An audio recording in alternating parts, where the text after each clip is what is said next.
Terima kasih masih bersama kami di Sundop Prime. Pemirsa, kita lanjutkan diskusi seru ini. Mas Nahrudin, peneliti Carta Politika. Pertanyaan saya tadi, bagaimana ketika para paslon ini menunjukkan kualitasnya di debat? Apakah itu akan memberikan pengaruh terhadap elektabilitas mereka dan hasil pemilihnya nanti di Jakarta? Ya, kalau saya lihat memang selama 2 minggu ini kan 2-3 minggu ini tanpa ada debat, masing-masing paslon mengeluarkan kampanyenya masing-masing, sosialisasi, itu pun ada pergeseran ya. Jadi kalau kita lihat mungkin nanti ketika debat itu mulai terjadi, masing-masing paslon mempunyai gagasan-gagasan yang bisa diterjemahkan dengan baik dan diterima oleh warga, saya rasa juga itu pasti akan ada perubahan-perubahan yang signifikan terhadap elektoral di masing-masing paslon. Nah, yang jadi PR mungkin bagi semua paslon, ini bagaimana menerjemahkan ide-idenya atau program-programnya itu lebih rasional dan lebih mudah diterima dan lebih mudah diaplikasikan ketika nanti menjadi gubernur atau wakil gubernur terpilih. Sehingga masyarakat lebih menilai bahwa program-program yang digaungkan atau dijanjikan itu lebih rasional dan sangat mungkin dilakukan nanti ketika mereka sudah terpilih. Mas Nahrudin, kalau kita berkaca, kalau boleh membandingkan dengan tahun 2012-2013, apakah ada nuansa yang kembali seperti saat itu, tren perubahan hitung-hitungan elektabilitas paslon yang naik begitu cepat? Dan kalau memang ada, ini menguntungkan paslon yang mana, Mas Nahrudin? Ya, kalau kita lihat secara historis dari pengalaman-pengalaman pilkada sebelumnya, memang kalau kita lihat Jakarta ini sangat unik ya. Jadi memang ketika misalkan Fauji Bowo waktu itu bertarung melawan Pak Jokowi, itu kan yang masih di elektabilitas teratas itu masih dimiliki oleh Pak Fauji Bowo. Ya. Tapi ketika pilkada berlangsung dan akhirnya ada keputusan itu Pak Jokowi yang memenangkan. Berikutnya juga terjadi misalkan di zaman Pak Ahok melawan Pak Anies. Itu kan juga terjadi sesuatu yang mengejutkan ya. Ada efek-efek yang mengejutkan di mana petahana atau dalam tanda kutip orang yang biasanya unggul terlebih dahulu ketika survei dilaksanakan di awal-awal, itu ada kemungkinan penurunan dan kalau tidak menjaga konsistensinya sangat mungkin terjadi itu akan ada kekalahan nanti di akhir ketika misalkan di putaran kedua atau di putaran pertama langsung. Mas, kalau karakter pemilih Jakarta kan rasional tadi yang Anda sampaikan ya. Bagaimana dengan pemilih Gen Z atau pemilih baru usia muda untuk Pilkada Jakarta nanti, Mas? Ya, kalau kita lihat memang masyarakat Gen Z ini kan lebih kepada lihat yang agak fenomenal ya, agak yang fenomenal, agak yang mengejutkan. Nah, yang jadi selalu permasalahan mungkin di Jakarta ini selain fenomenal, kita juga butuh sesuatu yang aplikatif. Jadi fenomenalnya itu tidak hanya sekedar gimmick, tapi gimmick yang bisa dilaksanakan. Nah, masyarakat Gen Z di Jakarta ini cenderungnya tidak hanya fenomenal, tidak hanya cari yang viral, tapi mereka juga butuh sesuatu yang betul-betul bisa diaplikasikan gitu. Baik, Bang Iwan Tarigan, menarik tadi yang disampaikan Bang Ramdan Alamsyah, lebih mengutamakan memaparkan program-programnya ketimbang hanya bernostalgia dari sinetron saja. Tanggapannya gimana Bang Iwan? Ya, jadi kita bukan hanya mengandalkan sinetron saja ya, karena memang prestasinya Bang Dul itu juga 3 kali periode ya, itu artis itu hanya mengingatkan ya, karena memang public figure itu kan penting sekali. Tetapi selama 3 minggu kami dari gang ke gang ketemu dengan masyarakat ya, dan deklarasi, semuanya kami mendengar permasalahan masyarakat itu, yaitu baik di pendidikan ya, pendidikan itu biasanya itu PBDB ya, kami juga akan menambah daya tampung dan bekerja dengan sekolah-sekolah swasta. Begitu juga kesehatan kami juga akan banyak menambah peningkatan layanan BPJS, perbaikan layanan kesehatan ya. Puskesmas itu kami akan tingkatkan semua, Mas ya. Kemudian kami akan menambahkan dokter-dokternya ya, paling dekat kan puskesmas itu ke rumah ya. Rata-rata rumah-rumah masyarakat itu kan ke puskesmas mungkin hanya sekitar 1 kilometer, jadi sangat dekat. Nanti kami akan menambahkan fasilitas dan kami akan membuka selama 24 jam. Begitu.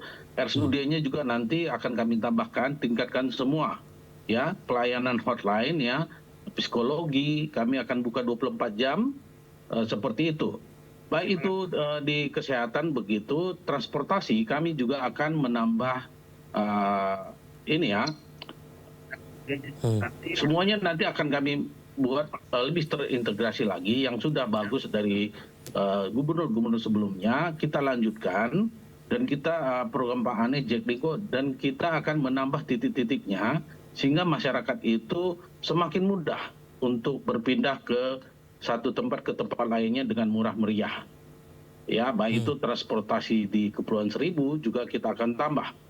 Ya, bus-bus sekolah juga kita akan tambah sehingga itu tidak hanya untuk sekolah negeri. Ya, kita menemukan di perumahan-perumahan itu, baik itu beberapa kali saya mendampingi Pak Pram itu ke perumahan-perumahan rusun-rusun itu sangat menyedihkan, Mas. Sering sekali kita hanya bisa membangun tapi tidak bisa memaintenance. Ya, kadang mereka itu hanya 1 hari air datang, ya, baik ada yang pagi saja, ada yang malam saja, ada yang pagi sama malam.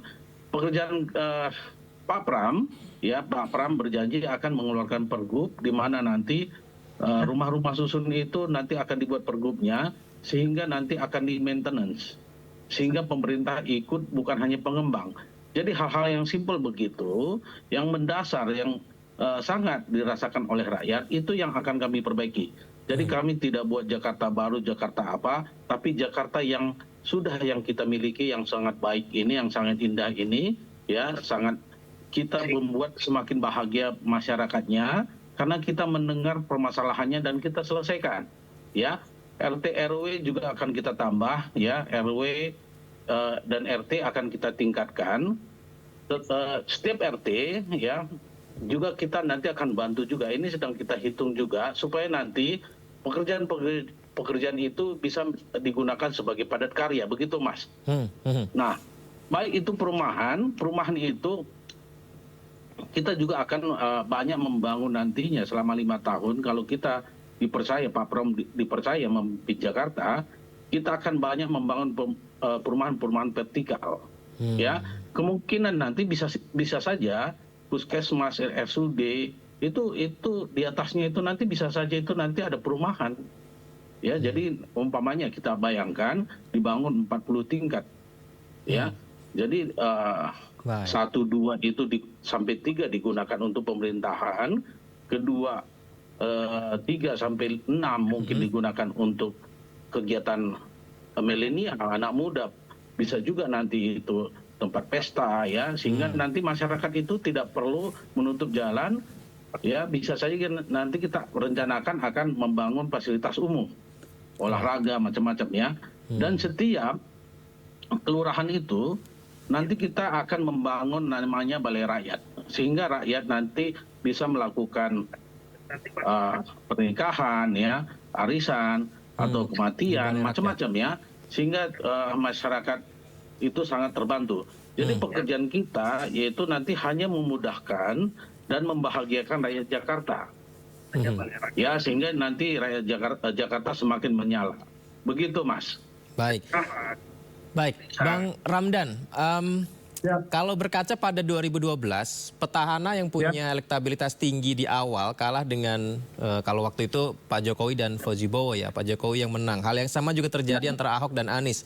Elektabilitas yang awalnya tinggi ternyata tidak menjadi jaminan meraih kemenangan. Meskipun bukan petahana, ya, Ridwan Kamil Suswono, tapi kewaspadaannya gimana nih, Bang? Ya, baik. Jadi begini, ya. Kebetulan memang saya pribadi ada di timnya Fauzi Bowo saat itu. Kami tahu sekali bagaimana hal itu terjadi. Ini auranya jauh berbeda. Bang? Ya? Beda atau sama nih kalau melihat trennya saat ini? Oh, sangat jauh berbeda, sangat jauh berbeda. Gini, kalau dulu kita yang tadi Abang bilang, petahana, kami di sini semuanya sama, pendatang baru gitu loh. Kami bermain di di wilayah yang baru, sama-sama baru semua, kemudian punya pengalaman masing-masing. Sejarah-sejarah yang kemarin diceritakan itu adalah bagi petahana, kira-kira demikian. Sedangkan kami newcomers, sama, kita pendatang baru. Oleh karena itu kami tidak memikirkan tentang satu doktrin tanda kutip bahwa biasanya petahana itu awalnya bagus, kemudian kalah kan begitu, atau yang dengan kata lain elektabilitasnya tinggi, harus disurvei dan sebagainya, menang di akhir kalah. Kami yakini dengan bismillah, dengan nawaitu yang baik, dengan cara-cara yang baik, kami berkampanye inklusif, tidak bicara eksklusif, siapapun boleh mendukung kami, dan dengan keterbukaan tangan yang lebar menjadi poin bahwa kehadiran pasangan Ridwan Kamil dan Pak Suswono ini benar-benar ingin memajukan Jakarta. Tidak hanya sekedar membahagiakan. Kalau bicara bahagia kayaknya sumir gitu. Kenapa? Karena kebahagiaan itu persentasenya beda-beda. Ketika A dengan B tidak bisa sama, tidak bisa equal yang namanya bahagia. Tapi kalau bicara maju, kita pasti maju sama-sama. Kalau kita mundur, pasti kita mundur sama-sama. Nah, oleh karena itu sama halnya seperti yang kami selalu gambarkan dan selalu berikan kepada masyarakat. Hari ini Jakarta sudah tidak lagi menjadi ibu kota. Maka Jakarta harus tumbuh independen, berdiri sejajar dengan provinsi lain yang tentunya harus menata diri menjadi kota ekonomi, kota bisnis. Nah, tentunya treatment yang dilakukan antara ibu kota dengan kota bisnis sungguh jauh berbeda.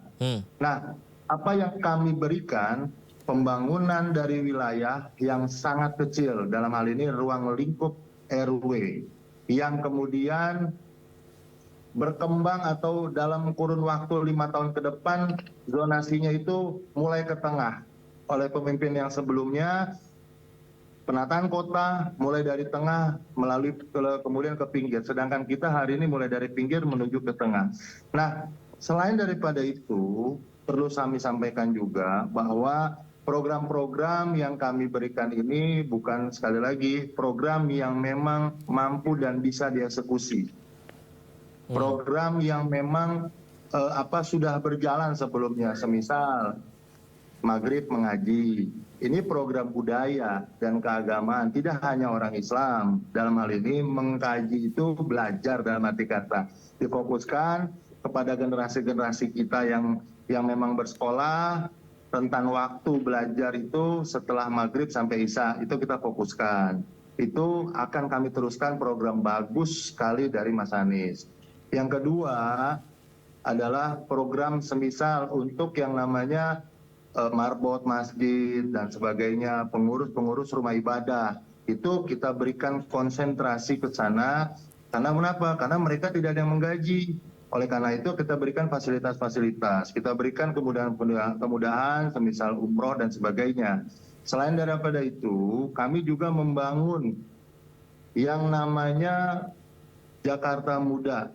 Jakarta Muda untuk kegiatan generasi-generasi muda, terutama anak-anak yang milenial, kemudian Gen Z, yang selama ini mereka seolah-olah dalam arti bahasa termanfaatkan oleh seluruh kegiatan politik. Oleh karena itu kita memberikan kecerdasan kepada mereka bahwa politik itu adalah membangun karakter individu dan karakter kelompok serta wilayah. Artinya apa? Jangan sampai ketika ada janji-janji politik yang tidak masuk akal dibilang fenomenal, pada saat realisasinya tidak terjadi. Oleh karena itu, kami sekali lagi menawarkan program yang nyata, program yang benar-benar bisa dieksekusi, program yang benar-benar mampu berkelanjutan. Jadi bukan program yang murni baru dan bukan program yang boleh dikatakan uji coba gitu loh. Kami melanjutkan program yang bagus dan kami juga menambahkan ya, ketika ada KJP Plus, yang kemudian juga swasta SMA kita berikan juga gratis nantinya kepada seluruh masyarakat Jakarta. Jadi tidak ada lagi perbedaan antara sekolah negeri gratis dengan sekolah swasta gratis, semuanya gratis. Nah, oleh karena itu sekali lagi kembali kami menawarkan program yang memang mendasar dan mampu dieksekusi, mampu dicerna secara mudah, tidak lagi bicara, sekali lagi kami tidak menawarkan sinetron politik, kami menawarkan realita kehidupan. Jakarta harus melek lagi, bangun dari tidurnya yang lama ini untuk kita songsong Jakarta baru, Jakarta maju bersama Ridwan Kamil dan Pak Suswono. Demikian. Baik, Bung Ihsan Tualeka, ada masukan dan kritikan netizen di media sosial ya. Bagaimana menanggapi ketika ada yang bilang bahwa pasangan Darmakun ini belum maksimal memanfaatkan media sosial agar lebih dekat dengan Gen Z. Banyak loh di media sosial yang bertanya dari Darmakun ini seperti apa gitu, Bang. Gimana jawabnya, Bang? Ya, tentu itu akan menjadi bahan evaluasi bagi kita di tim untuk kemudian memaksimalkan lagi penggunaan media sosial untuk sebagai media kampanye kita. Tapi saya kira kesempatan seperti ini, dialog di televisi, penyampaian visi misi ini juga bisa menjadi wahana atau media yang strategis juga untuk pemirsa atau penonton di rumah bisa melihat visi misi yang ditawarkan oleh para kandidat. Begitu pula nanti saat akan ada debat kandidat yang diadakan oleh KPU Jakarta juga akan menjadi momentum untuk masyarakat bisa melihat kembali visi misi dari masing-masing kandidat. Saya kira dalam berbagai kesempatan kami juga tegaskan bahwa paling tidak ada 5 kondisi atau 5 realitas yang perlu menjadi titik tekan dari pasangan Darmakun ketika nantinya dipilih atau dipercaya oleh masyarakat. Selain karena kita adalah pasangan independen yang tentu saja tidak punya hutang budi politik dengan elit manapun atau kemudian tidak dikontrol, dan ini kerap kali menjadi penyebab ya banyak sekali gagasan-gagasan dari pasangan kepala daerah dimanapun di tanah air ini yang kemudian akhirnya dalam tatanan eksekusi menjadi terhambat atau menjadi tidak berjalan dengan maksimal karena ada kontrol atau ada pengaruh dari elit politik. Nah, kami pastikan bahwa pasangan Darmakun sebagai pasangan independen akan konsisten dengan visi misi yang disampaikan di masa kampanye ini dan kemudian akan dieksekusi dengan konkret pada waktunya nanti. Bang Ihsan, yang pertama misalnya, ya kalau saya tertarik dengan yang selalu disampaikan oleh calon gubernur Jakarta nomor urut 2 Dharma Pongrekun yang selalu menekankan pentingnya adab sebagai fondasi utama. Adab. Di beberapa kesempatan menyampaikan itu. Apa yang dimaksud dengan harus beradab ini? Betul sekali. Kita kan melihat bahwa persoalan mendasar kita kenapa pembangunan di berbagai tempat termasuk kita di Jakarta juga ada berbagai persoalan ini karena masalah adab. Adab itu misalnya kita bisa melihat dari pemerintah. Inefisiensi, banyaknya kasus korupsi misalnya atau penyelenggaraan pemerintahan yang kemudian tidak menyerap aspirasi masyarakat atau tidak menjawab kebutuhan masyarakat itu karena adab dari para pemimpin, para pengelola, para birokrat yang kemudian tidak mampu untuk menjadikan adab sebagai soko guru bagi mereka untuk menjalankan pemerintahan yang diamanahkan kepada mereka misalnya. Kemudian juga adab itu bukan hanya terkait dengan pemerintahan, tapi juga terkait juga dengan masyarakat sipil misalnya. Masyarakat sipil yang patuh terhadap peraturan, masyarakat sipil yang mau menjalankan tertib sipil dengan baik, tidak membuang sampah sembarangan, mengantri pada tempatnya, menerobos lampu merah, atau hal-hal lain yang kerap kali membuat tertib sipil atau kondisi masyarakat itu menjadi kurang kondusif. Itu juga karena adab dari masyarakat ini juga harus menjadi perhatian penting dari pemerintah atau dari semua kalangan masyarakat untuk kemudian bisa ada pada adab yang baik itu. Kemudian misalnya untuk masyarakat ekonomi misalnya, kita bisa melihat kadang-kadang arogansi dari masyarakat ekonomi, kita bisa lihat banyak sekali pembangunan yang kemudian meminggirkan masyarakat kecil, meminggirkan masyarakat tertinggal yang akhirnya hanya terkesan pro terhadap masyarakat ekonomi. Ini juga terkait dengan adab. Nah, dalam konteks itu kami melihat bahwa adab dari masyarakat, adab dari para penyelenggara pemerintahan ini penting untuk ditata kembali dan itu akan menjadi prioritas dari pasangan Darmakun. Pasangan Darmakun akan memastikan bahwa adab dari semua elemen masyarakat yang ada di Jakarta akan kembali pada titik yang semestinya, dan dengan itu kami menjadi modal yang penting untuk kita mengeksekusi semua visi dan misi yang sudah kita canangkan. Tanpa adab, semua yang kita bicarakan atau kita wacanakan saat kampanye ini akan menjadi sia-sia. Kita bisa melihat di banyak titik di Jakarta ada pembangunan yang baru selesai dibangun, beberapa waktu kemudian dibongkar lagi karena harus membangun lagi saluran air atau membangun lagi saluran telekomunikasi dan sebagainya. Yang ini menunjukkan bahwa tidak ada komunikasi, tidak ada koordinasi yang baik di antara lembaga-lembaga penyelenggara itu, yang kemudian yang terjadi apa? Inefisiensi, pemborosan. Dan juga ada banyak persoalan-persoalan terkait misalkan dengan tata kelola pemerintahan yang buruk. Dan itu sekali lagi dia berasal dari tidak adabnya para penyelenggara negara. Dan juga bisa jadi juga karena tidak adabnya masyarakat ekonomi misalnya yang kemudian mengejar keuntungan tanpa kemudian memperdulikan kepentingan masyarakat secara luas. Saya kira itu yang menjadi titik tekan kami. Memilih paslon dari partai politik atau dari independen, mana yang lebih beradab nih, Bang Ihsan? Saya kira kita pertama memilih itu harus, dan apalagi masyarakat Jakarta ini masyarakat yang rasional, mereka akan lihat pada visi misi. Tapi mereka juga akan lihat pada track record, pada jejak rekam dari masing-masing kandidat.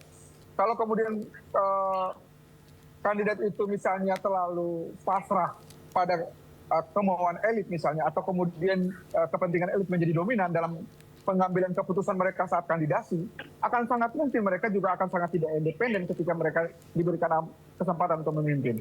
Nah, pasangan Dharma pun adalah pasangan yang diusung langsung oleh masyarakat melalui dukungan KTP, melalui dukungan surat pernyataan bahwa mereka mendukung pasangan ini. Artinya pasangan ini tidak punya hutang budi politik dengan elit manapun. Tidak ada histori yang akan kemudian membuat pasangan ini harus tunduk pada kepentingan kelompok manapun. Sehingga ketika masyarakat Jakarta ingin memastikan bahwa semua janji-janji politik itu akan berjalan dengan efektif pada satu sisi, dan kemudian pemimpin itu akan benar-benar independen dalam menjalankan pemerintahannya, Dharma pun adalah jawabannya. Dan ini juga bukan hanya dalam konteks itu, tapi juga dalam konteks sejarah. Masyarakat Jakarta punya kesempatan untuk mencatatkan sejarahnya bahwa di Jakarta inilah calon independen bisa terpilih, dipilih, dan kemudian memerintah dan menjalankan pemerintahannya dengan independen pula untuk memastikan kesejahteraan dan masyarakat Jakarta yang aman. Ini menarik sekali, sayang sekali waktu kita terbatas. Saya tidak sabar untuk menonton nanti bagaimana paslon-paslon ini menyampaikan gagasannya. Dan nanti kita dialog lagi, seperti apa lengkapnya. Terima kasih Mas Nahrudin, Bang Ramdan Alamsyah, Bang Ihsan Tualeka, dan Bang Iwan Tarigan sudah berdialog di Sindo Prime. Sukses selalu, kita nantikan bagaimana nanti hasil debat Cagup Jakarta. Selamat malam, Assalamualaikum.